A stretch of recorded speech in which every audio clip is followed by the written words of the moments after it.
സംസ്ഥാന സംഘടനാ കാര്യദർശി ശ്രീ രഞ്ജുകുമാർ എ. ശ്രീ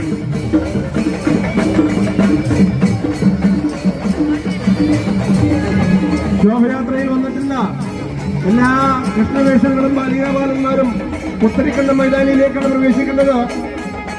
ശോഭയാത്ര നടന്ന മറ്റ് നിശ്ചല ദൃശ്യങ്ങളുടെ ജനമൊഴിച്ച് മറ്റെല്ലാ നിശ്ചല ദൃശ്യങ്ങളും അട്ടക്കുളങ്ങര ഭാഗത്തേക്കാണ് പോകേണ്ടത്. എല്ലാ നിശ്ചല ദൃശ്യങ്ങളും അട്ടക്കുളങ്ങര ഭാഗത്തേക്കാണ് പോകേണ്ടത്.